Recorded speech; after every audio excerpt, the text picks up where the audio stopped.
12 ফেব্রুয়ারি বাংলাদেশে নির্বাচন। কিন্তু প্রশ্ন, সরকার কে গঠন করবে শুধু এইটুকুই নয়, এর চেয়েও বড় প্রশ্ন, বাংলাদেশের পররাষ্ট্রনীতি ঠিক কোন দিকে যাবে? ঢাকা কি এবার বেইজিংয়ের দিকে ঝুঁকে নয়াদিল্লিকে পাশ কাটাতে পারবে?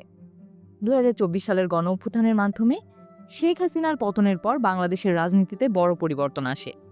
টানা 15 বছর ক্ষমতায় থাকা আওয়ামী লীগ নিষিদ্ধ হয়, আর শেখ হাসিনা এখন রয়েছেন নয়াদিল্লিতে।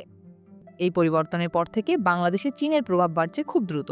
রয়টার্সের এক প্রতিবেদনে বলা হয়েছে, এই সপ্তাহের নির্বাচনের পর চীনের প্রভাব আরও প্রকট হতে পারে।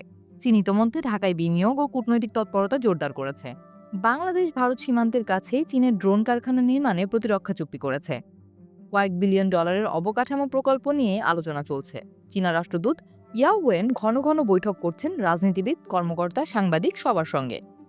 সব মিলিয়ে বেইজিং স্পষ্ট বার্তা দিচ্ছে, আমরা এখানে আছি এবং আরও দীর্ঘদিন থাকতে চাই।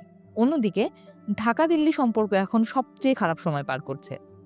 বিএনপির পররাষ্ট্র উপদেষ্টা হুমায়ুন কবির সরাসরি বলেছেন, বাংলাদেশের মানুষ শেখ হাসিনার অপরাধের সঙ্গে ভারতকেও সহযোগী মনে করে। তার ভাষায়, যে দেশ একজন অভিযুক্ত নেতাকে আশ্রয় দেয় তার সঙ্গে সম্পর্ক মানুষ মেনে নেবে না। তবে বিএনপি নেতা তারেক রহমান তুলনামূলকভাবে বাস্তববাদী সুরে বলেছেন, সব দেশের সঙ্গে বন্ধুত্ব চাই, কিন্তু দেশের স্বার্থ সবার আগে। বাংলাদেশ ভারত সম্পর্কে টানাপোড়েন ক্রিকেটেও ছড়িয়ে পড়েছে।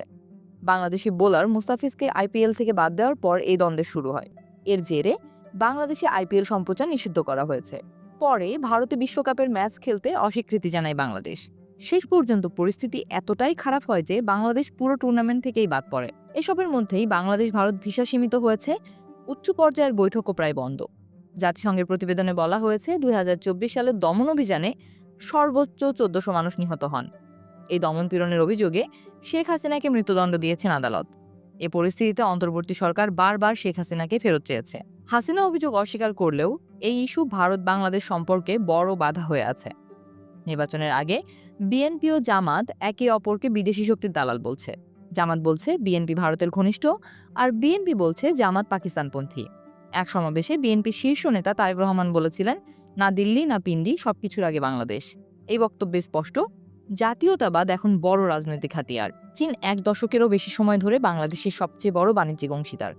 দুই দেশের মধ্যে বার্ষিক দ্বিপক্ষীয় বাণিজ্যের পরিমাণ প্রায় 18 বিলিয়ন ডলার, যার মধ্যে চীনা পণ্যের আমদানি মোট আমদানির প্রায় 95%।